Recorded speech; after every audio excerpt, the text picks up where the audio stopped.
नमस्कार मित्रांनो, मी आहे प्रवीण राठोड. तुम्ही पाहता आमचं YouTube channel Tech Marathi Expert. तर मित्रांनो, लाडकी बहीण योजनेसाठी योजनेच्या निकषामध्ये या ठिकाणी नवीन बदल करण्यात आलेले. आता नवीन निकष काय असेल याच्या व्हिडिओमध्ये आपण बघणार आहोत आणि कोणते बँक खाते तुम्हाला चालणार आहेत ते सुद्धा आजच्या व्हिडिओमध्ये आपण बघणार आहोत. त्यासाठी हा व्हिडिओ शेवटपर्यंत नीट बघा, समजून घ्या. तर चला व्हिडिओ स्टार्ट. तर मित्रांनो, मुख्यमंत्री लाडकी बहीण योजनेच्या लाभांसाठी बँक खाते आवश्यक असणारे आणि कोणत्याही राष्ट्रीयकृत बँकेमध्ये जर तुमचं खातं असेल आणि त्या बँक खात्याला आधार नंबर लिंक असेल तर तो बँक खाता या ठिकाणी तुम्हाला ऑनलाईन फॉर्म भरताना चालणार आहे. या योजनेच्या लाभार्थ्यांची पात्रता कशी असेल? लाभार्थी महिला ही महाराष्ट्र रहिवासी असणे आवश्यक आहे. महाराष्ट्र राज्यातील 21 ते 65 वर्ष वयोगटातील अविवाहित, विधवा, घटस्फोटित, परितत्वा, निराधार महिला तसेच कुटुंबातील केवळ एक अविवाहित महिला किमान वयाची 21 वर्ष पूर्ण व जास्तीत जास्त 65 वर्ष पूर्ण होईपर्यंत या योजनेसाठी तुम्ही लाभ घेण्यासाठी अर्ज करू शकता. लाभार्थ्यांचे बँक खाते असणे आवश्यक आहे. ज्यावेळेस तुम्ही अर्ज करता तुमच्याकडे एक राष्ट्रीयकृत बँकेचं खाते असणे गरजेचे आहे आणि त्या बँक खात्याला आधार नंबर लिंक असणे गरजेचे असणार आहे. लाभार्थी कुटुंबाचे वार्षिक उत्पन्न 2.5 लाख रुपयांपेक्षा जास्त नसावे. जर त्यापेक्षा जास्त असेल तर तुम्ही या योजनेसाठी पात्र राहणार नाही. या योजनेसाठी आवश्यक कागदपत्रे कोणती लागणार आहे? या योजनेच्या लाभांसाठी ऑनलाईन अर्ज करावा. लाभार्थ्यांचे आधार कार्ड असणे गरजेचे आहे. महाराष्ट्र राज्याचे रहिवासी प्रमाणपत्र, लाभार्थी महिलेकडे आदिवासी प्रमाणपत्र उपलब्ध नसेल तर त्याऐवजी त्या महिलेचे 15 वर्षापूर्वीचे राशन कार्ड, 15 वर्षापूर्वीचे मतदान ओळखपत्र, शाळा सोडण्याचा दाखला, जन्मदाखला यापैकी कोणते एक ओळखपत्र तुम्ही या ठिकाणी ग्राह्य धरण्यात येणार आहे.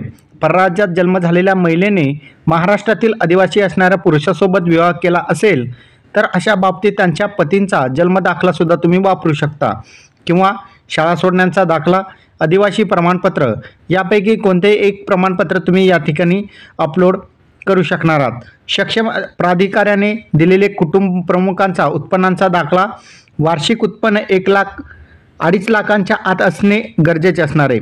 त्याचबरोबर जर तुमच्याकडे पिवळे अथवा केसरी राशन कार्ड असेल तरी तुम्ही या ठिकाणी उत्पन्नाचा दाखला म्हणून त्या ठिकाणी तुम्ही वापरू शकता. त्या राशन कार्ड अपलोड करून तुम्ही उत्पन्न प्रमाणपत्रातून सूट घेऊ शकता. बँक खाते पासबुकच्या पहिल्या पानांचं या ठिकाणी तुम्हाला झेरॉक्स अनिवार्य देणे गरजेचे नसणार आहे, कारण की या ठिकाणी तुमचं खाते नंबर या ठिकाणी लिहून घेतले जाणार आहे. पासपोर्ट आकारांचे छायाकृत आणि या योजनेच्या अटी शर्तींचे पालन करण्याबाबतचे लाभार्थ्यांचे स्वाक्षरीसह हमीपत्र देणे आवश्यक राहणार आहे. आता या योजनेसाठी कोणकोणते लाभार्थी अपात्र असेल यामध्ये बघितलं तर ज्या कुटुंबाचे एकत्रित वार्षिक उत्पन्न 2.5 लाखपेक्षा अधिक असेल त्या कुटुंबांना या योजनेचा लाभ भेटणार नाही.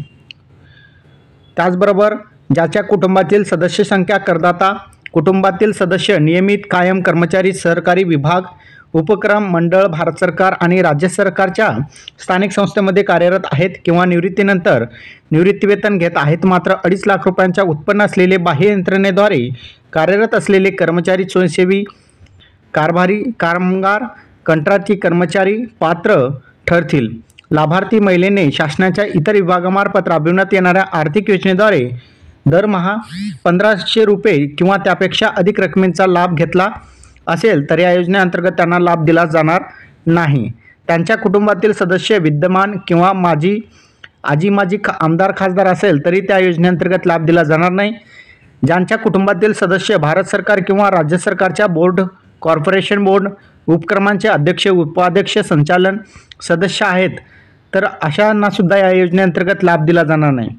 पण ज्यांच्याकडे 4 चाकी वाहने आहेत, ट्रॅक्टर वगळून, अशांना सुद्धा या कुटुंबातील सदस्यांच्या नावावर नोंदणीकृत आहेत अशांना सुद्धा या योजनेअंतर्गत लाभ दिला जाणार नाही. आता कुटुंबातील सदस्यांचं नाव म्हणजे लक्षात ठेवायचं आहे, तुमचं जेवढं राशन कार्डवर नाव आहेत त्यापैकी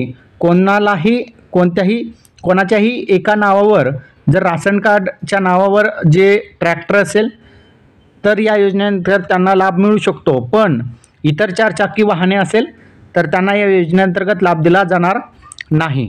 तर अशा प्रकारचा आजचा आपला हा मुख्यमंत्री माझी लाडकी बहीण योजनेचा अपडेट होता. अपडेट कसा वाटला नक्की कमेंटमध्ये सांगायचा विसरू नका. चॅनलवर नवीन असाल चॅनलला सबस्क्राईब करून साईडच्या नोटिफिकेशन बेलला प्रेस करा. धन्यवाद.